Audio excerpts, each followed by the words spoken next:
여러분, 시간이 참 빨리 지나가죠. 세월이 빠릅니다. 그래서 바울 사도는 에베소 5장 16절에서 말씀하시기를 세월을 아끼라, 때가 가니라 그랬어요. 이제 여름이면은 또 휴가 간다, 봄이면은 꽃놀이 간다, 겨울에는 춥다, 또 가을에는 단풍놀이 간다, 또 이제 겨울 되면은 김장한다.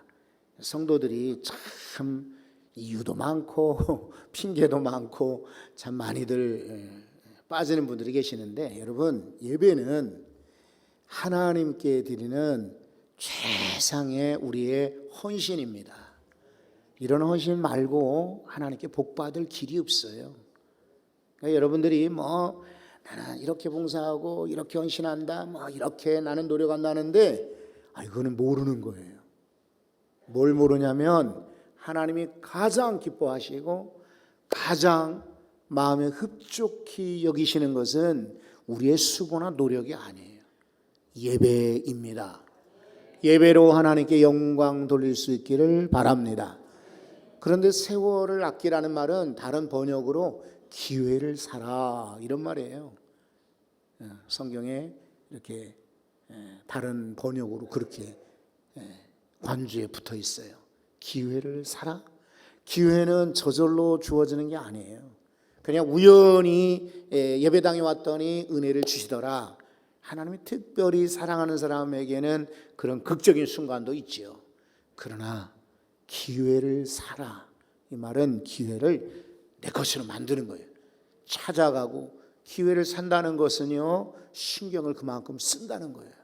그리고 찾는다는 거예요. 그래서 예배 시간에도 여러분이 마음에 그렇게 기회를 내가 받아야지, 이렇게 찾아야지, 이런 심정으로 예배할 때는 하나님이 각별히 큰 은혜를 주실 것입니다. 저는 오늘 욥기 27장을 본문으로 읽었어요.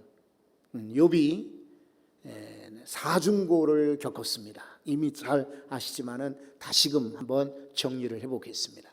먼저는 집이 다 불타버리고 부서지고 순식간에요, 집이 없어졌어요. 두 번째는 사랑하는 자식들이 10명이었는데 한날에 몽땅 다 죽어버렸어요. 하나만 죽어도 얼마나 서운해요. 그런데 10명의 아이들이 다 죽었어요. 큰 어려움이죠. 절망이겠습니다. 그죠? 근데 세 번째는 자기도 건강하면 좀 일어날 터인데 몸에 큰 그런 중병에 걸렸어요. 피부병의 일종이었는데, 이 고대 근동 지방에서는 피부병에 걸린다 이러면은 사람들이 전염이 된다 그래가지고 집에 못 살게 했어요. 동네에 못 살게 했습니다. 그러니까 욥도 밖에 나가 살아야 돼요. 얼마나 가렵든지 기와장을 가지고 몸을 긁었다 할 정도였어요. 그러니까 괴롭기 짝이 없습니다. 그런데 집이 없어도, 자식들이 다 죽어도, 몸이 아파도 가장 속 마음이 아팠던 그런 네 번째 고난이 있었는데, 그게 뭐냐면 친구들, 이웃들, 심지어는 사랑하는 부인까지 자기를 비난하는 거예요. 친구들이라고 찾아와서는 위로가 아니라 너 죄가 있으니까 벌 받는 거야, 빨리 회개해, 이러는 거예요. 그러니까 욥이 마음이 더 아픈 거죠. 심지어 그의 아내는 말하기를 당신이 아직도 하나님을 경외하느냐? 차라리 하나님을 욕하고 죽으시오, 막 비난하는 거예요. 이거 얼마나 마음이 아프겠어요. 이렇게 욥은 사중고를 겪고 있는데 친구 3명이 왔었죠. 와가지고 한 번 얘기하고 두 번 얘기하고 세 번째 이야기를 합니다. 이 세 친구 가운데 엘리바스라고 하는 사람과 빌닷, 이 두 사람이 세 번째 이야기를 했어요. 이제는 세 번째 친구가 남았는데 이 사람 이름은 소발이에요. 소발. 그런데 이 소발이라는 사람은 말을 안 해요. 이 욥이 기다렸습니다. 저 친구도 분명히 할 말이 있을 터인데, 그런데 말을 안 합니다. 왜냐하면 그동안 말을 해봤지만은 욥이 자꾸만 반론을 이야기하고, 또 가만히 들어보니까 욥의 말이 틀린 것 같지 않은 거예요. 그래서 이 소발은 말을 그쳤어요. 그러니까 드디어 욥이 이제 자기가 변론하기 시작합니다. 그 내용이 오늘 본문 읽은 말씀입니다. 그런데 오늘 말씀의 1절에 보면 이렇게 되어 있습니다. 욥이 또 풍자하여 이르되, 뭐라고 했다고요? 풍자. 풍자라고 하는 말은 순자, 덕자, 경자 하는 이름이 아니라, 아시죠? 비유, 은유, 속담, 격언, 이런 말이에요. 저는 이 구절을 읽으면서 욥이 아직도 마음에 여유가 있구나. 그러니까 그는 살아있다. 이렇게 생각이 들어요. 왜냐하면 지금 급하고 아프고 힘든 사람은요, 지금 막 죽을 만한 사람은 여유가 없어요. 여러분 지금 물에 빠져 죽어가는데 나 살려! 그래야지. 물에 빠져 죽으면서 머리 빗고 입술 칠하고 옷 여미는 사람이 어디 있습니까? 급할 때는 소리를 질러야지요. 그런데 욥은 지금 이런 사중고를 겪으면서도 풍자하였다. 이거 보면은 그의 마음에는 아직도 공간이 남아있다. 여러분, 요즘에 택배들을 많이 이렇게 주문하잖아요. 저는 아직 미련해서 제 손으로 택배를 주문해 본 적은 없어요. 집에서 혹은 교회 사무실에서 누군가가 선물로 보내주는 것만 받을 줄 알았지 제가 물건을 사본 적은 없어요. 그런데 물건을 만약에 배달해 오게 되면은 아시다시피 전자제품이든 또 유리 같은 화장품 이런 거 보면은 충전재라는 게 들어있어요. 뽁뽁이. 아니면은 공기 주머니, 비닐 주머니가 이렇게 상품 사이에 들어있습니다. 그게 만약에 없으면은 박스채로 막 던지고 또 배달하다 보면은 깨지고 그는 내용물이 다 터지고 말겠죠. 충전재가 있어요. 우리 인생에도 이런 충전재, 여유가 필요해요. 각박할수록. 지금 가만히 보면 우리 교회도 그렇고 우리 땅의 한국 교회도 또 혹은 우리나라 사람들의 마음에 여유가 없어요. 간격이 없어요. 그러니까 말하자면 이렇게 종이 조각 하나만 우리가 가리고 있는 거예요. 이제 사람들이 주먹으로 치면은 이 종이 조각이 뭘 막아주겠어요. 그러니까 그냥 아픈 거예요. 말도 그냥 확 찌르고 행동으로도 찌르고. 그래서 우리는 쉽게 깨지고 상처를 입어요. 충전재가 필요해요. 여러분, 이렇게 두꺼운 그런 충전재가 내 가운데 있으면은 누가 도전을 해도 때려도 그냥 조금 흔적만 남을 뿐이지 아프지 않죠. 살아있다는 증거는 여유가 있다. 이런 말이에요. 너무나 사람들이 예민합니다. 말 한마디에 막 벌거려요. 너무나 사람들이 여유가 없습니다. 농담을 농담으로 이해를 못해요. 진담인 줄 알아.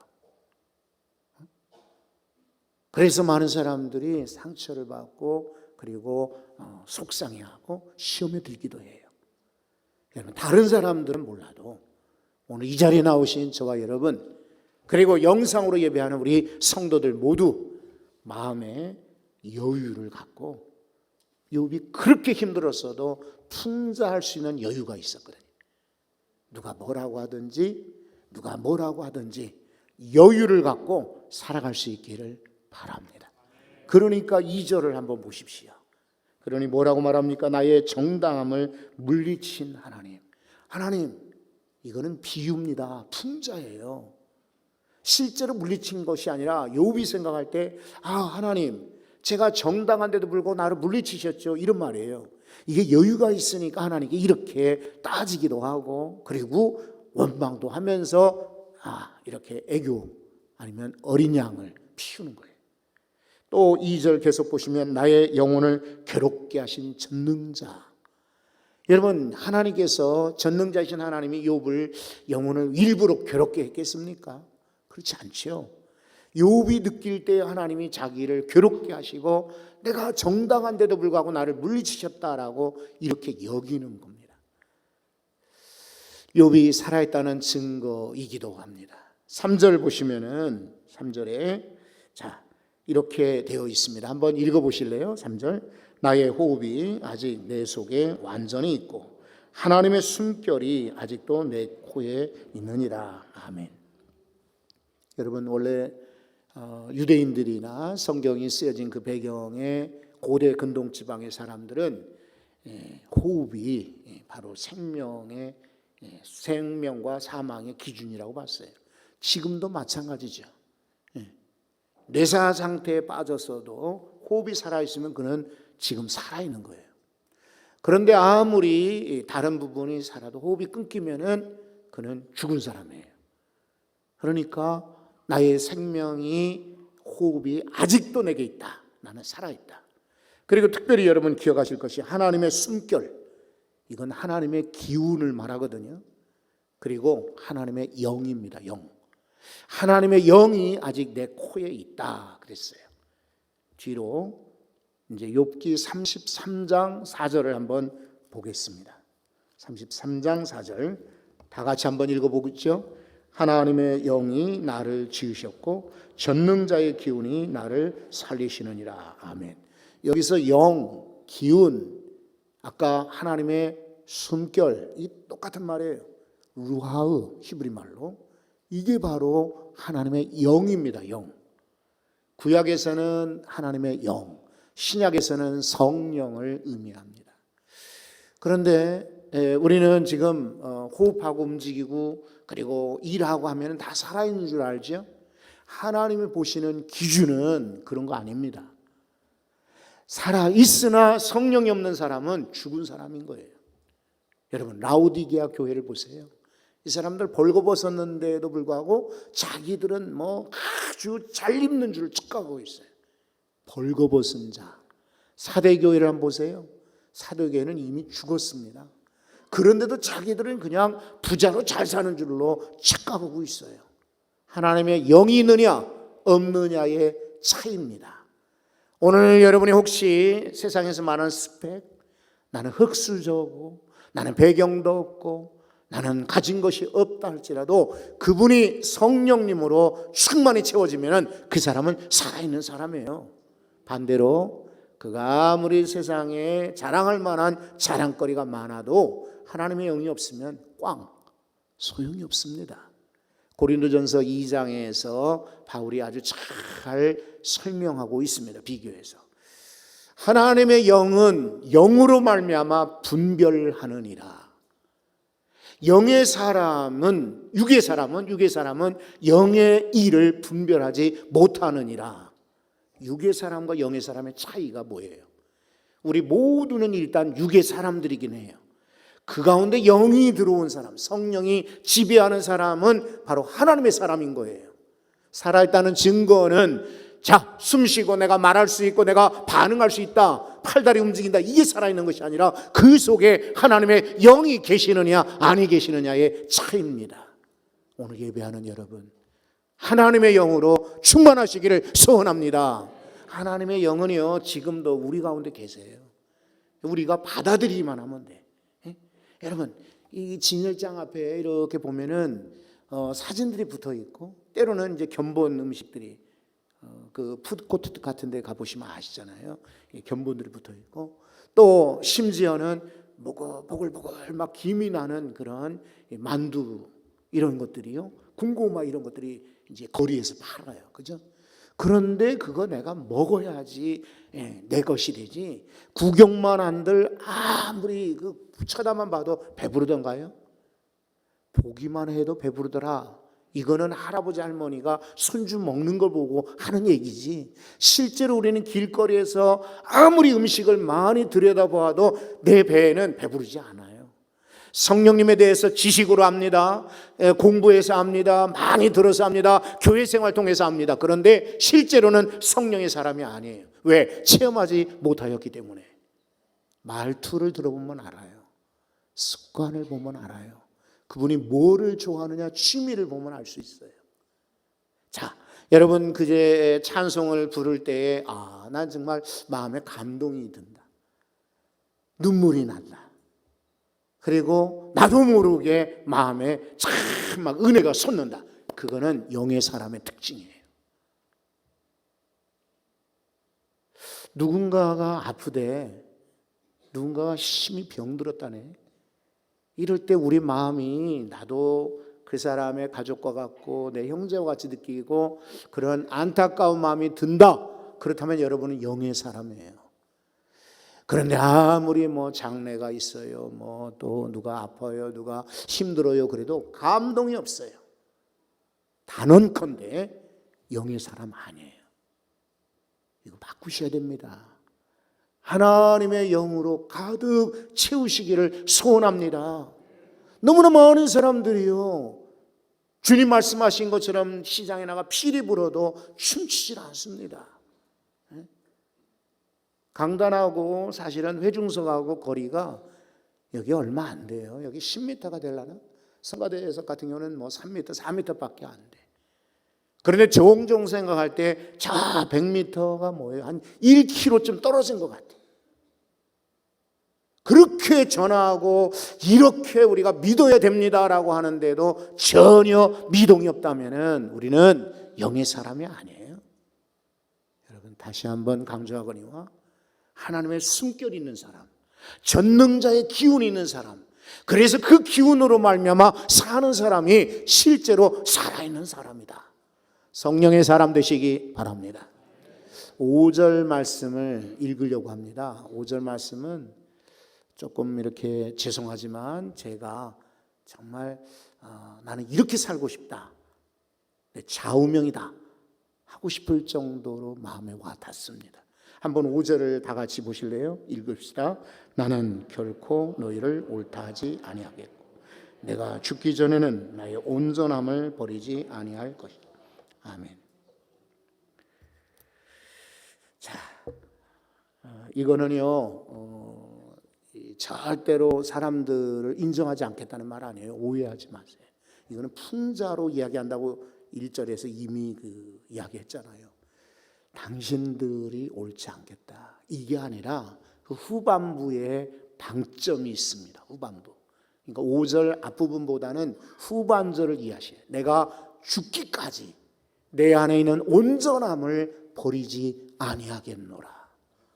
너무나 많은 사람들이요, 쉽게 성도의 자존심 아십니까? 성도의 자존심이 있어요. 자존심은 두 가지입니다. 하나는 부정적인 자존심, 긍정적인 자존심. 부정적인 자존심은 쓸데없이 자존심을 부리는 거예요. 필요 없는 자존심이에요. 지금 배가 고픈데도 불구하고 난 배불러, 내게 지금 그런 부분에 약점이 있으면 나 그런 거 없어, 이런 사람들이 참 많아요. 가면을 쓰고 나타나죠. 가면 쓰고 실제로는 약한데 강한 척, 실제로는 모자란데 있는 척. 이런 자존심은 부정적 자존심.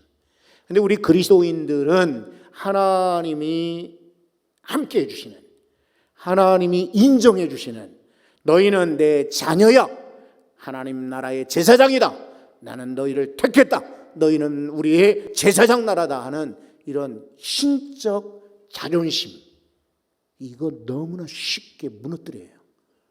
그러니까 성도가 들어야 될 말이 있어요. 아무런 말이나 듣는 게 아니고, 전해야 될 말이 있어요. 아무 말이나 전하는 게 아니고, 가야 될 곳이 있고 가지 말아야 될 곳이 있어요. 자존심을 지켜야 됩니다. 쉽게 제가 한번 설명을 드려볼게요.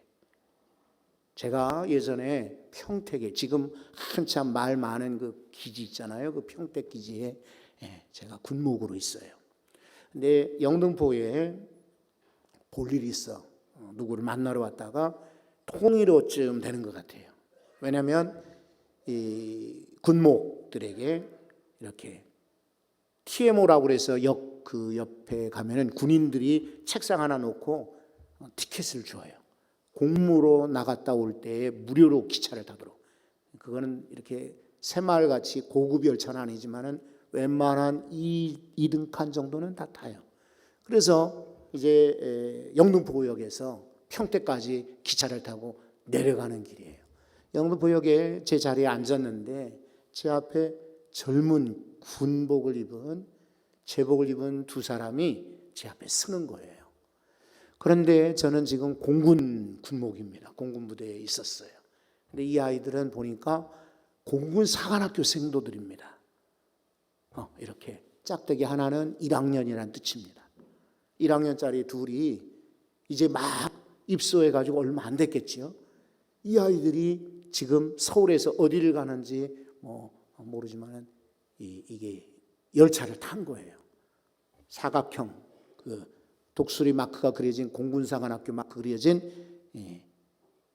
007 가방 같은 거 이거 들고 특징이 엄지손가락을 손잡이 위에다가 이렇게 얹습니다. 네 손가락으로 잡아요.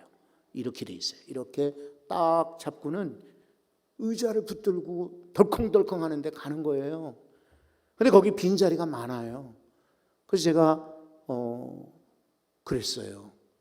또 같은 또 이 공군사관학교가 생도래니까 또 그런 마음도 있었는 것 같아요. 그래서 또 친절한 척 저기 빈자리 있으니까 가서 앉으라고 그랬더니 괜찮습니다 이러고는 그냥 가는 거예요.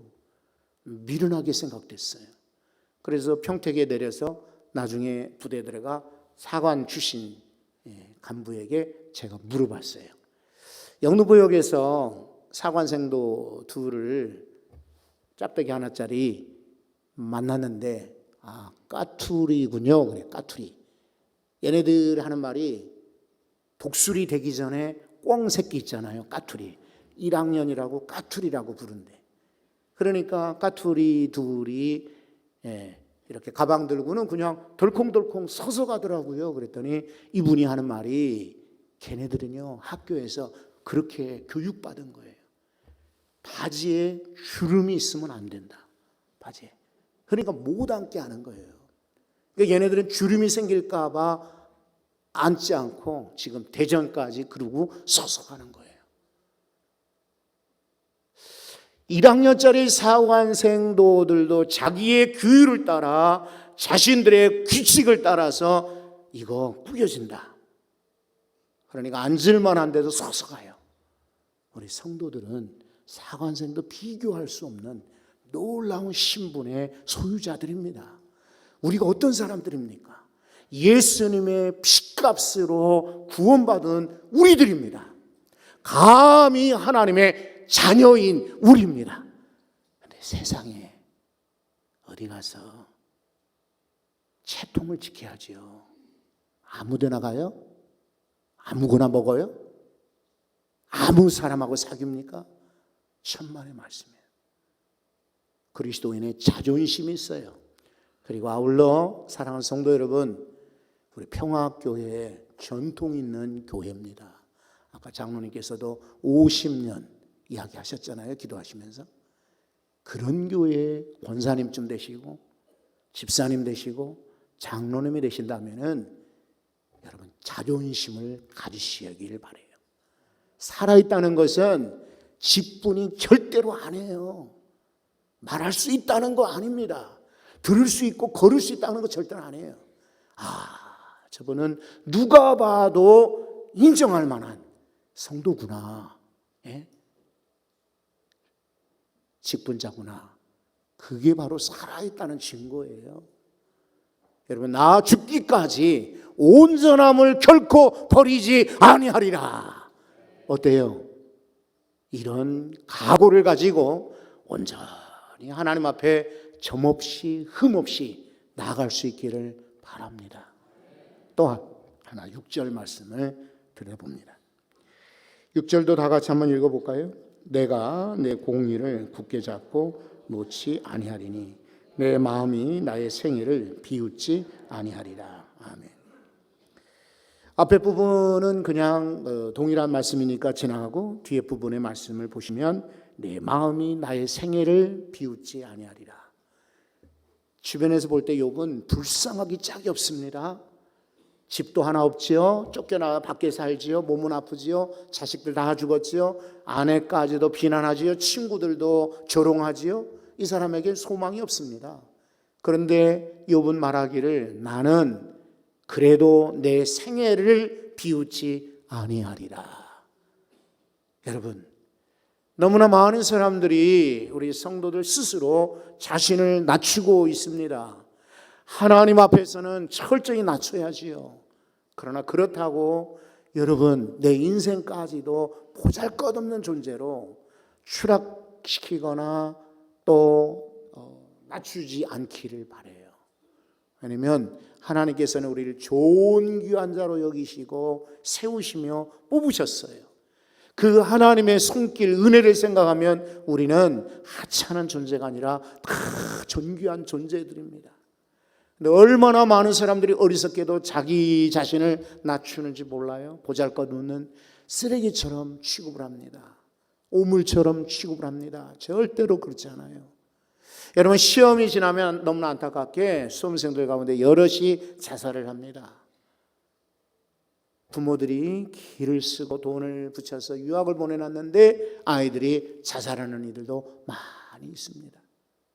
여러분, 오늘 말씀과 같이 여러분 스스로가 아니라 하나님이 주시는 은혜로 말미암아 내 생일을 나는 비웃지 아니하리라. 나만 비웃지 않을까요? 다른 사람도 여러분을 비웃지 않도록 지키시고 그렇게 만들어 가시기를 바랍니다. 로켓이 하늘로 쏟으려면은 추진체가 있어야 돼요. 화약을 넣어서 막 터뜨려야 돼. 로켓 발사하는 거 보셨죠? 그냥 하나 가지고는 멀리 못 가요. 그러니까 보통 4개, 5개씩을 추진체를 달아요. 여기서 팍 터뜨리는 폭발적인 힘으로 팍 하늘을 향하여 치솟아야 대기를 넘어서 저 멀리 우주까지 날아갈 수가 있어요. 그런데 이 추진체가 뭐냐면 첫째, 하나는 프로의식입니다. 어떤 의식이요? 내 인생을 아마추어로 살 수 없어요. 한 번밖에 없는 인생인데 쉽게 여러분 자신을 평가절하하지 말고 나는 프로다. 누가 뭐라고 그래도. 장인들 보시면은 참 감동이 되지 않습니까? 평생 칼을 만들었대. 그리고 평생 국수만 만들어. 평생 곰탕만 만들어. 누가 그런 일을 비웃을 수 있습니까? 프로죠, 프로. 성도는 프로의식을 가져야 돼요. 또 하나, 두 번째는 도전의식입니다. 너무나 쉽게도 많은 이들이 이렇게 벽에 부딪히면 나는 안 되나 봐.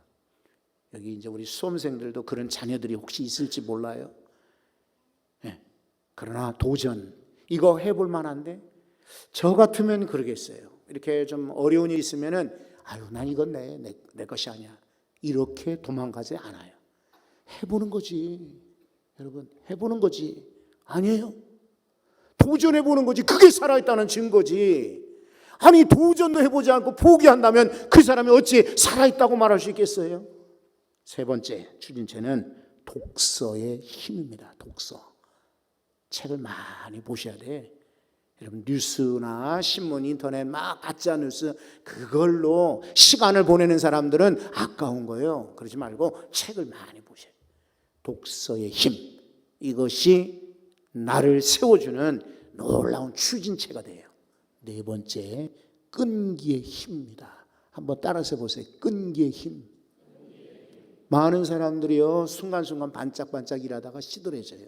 연초에도 막 교사하고 찬양대하고 뭐 전도하겠다고 막 말하던 사람들이 연말 되면은 어디 갔는지 안 보여요. 그런 사람들은 토끼와 거북이 경주 비유를 우화를 한번 상상해 보셔야 돼요. 우리가 거북이 보고 느리다고 막 비웃지요, 그죠? 아이고, 저 사람들은 세상을 잘 모르는 것 같아, 미련한 것 같아. 여러분, 그러나 결승선에 가봐야 알아. 토끼가 지 아무리 그냥 바짝바짝 뛰어도 그냥 중간에 떨어지잖아요. 거북이는 천천히 군뱅이처럼 가는 것 같아도 여전히 결승선에 가 있잖아요. 하늘나라 결승선에 가봐야 알아요. 많은 사람들이 반짝했다가 시들어져요. 우리 믿음의 사람들은 끈기를 가지고 예배하는 거예요. 기도하는 겁니다. 충성하는 것입니다. 하늘의 결승선에 여러분들이 서 계실 줄로 믿습니다. 저도 그곳에 서고 여러분들도 그곳에 서서 우리 박수하며 환영하는 그런 은혜의 때가 오기를 소원합니다. 어때요, 여러분? 아직도 마음에 여유가 없어요? 종이짝 하나 같은 마음이에요? 누가 뭐라고 하면 휙 그냥 넘어지고 상처받는 그런 얄팍한 종이 같은 사람이에요? 어때요? 여러분 마음속에 정말 기가 막힌 하나님의 영이 내 속에 가득 차 있구나. 하나님의 사람 맞습니까? 영의 사람 맞습니까? 어때요, 여러분? 여러분이 정말 내 끝까지 내 죽어가는 그 순간까지 온전함을 난 놓치지 않겠다. 자존심이 있습니까? 쉽게 돈 때문에, 뭐 상품 때문에, 뭐 칭찬 때문에, 명예 때문에 넘어가지 말고 하나님이 주시는 놀라운 상을 바라보시며 끝까지 가실 수 있기를 바랍니다. 여기 6절에 있는 말씀처럼 누가 뭐라고 해도 나는 내 인생을 비웃지 않겠다. 여러분, 인생 후반부에 누가 여러분들을 흔들 수 없고 건드릴 수 없는 정말 고귀한 분들로 교회 역사에, 하나님 나라에 남아있기를 소원합니다. 수많은 사람들이 하나님 중간에 포기하고 넘어집니다.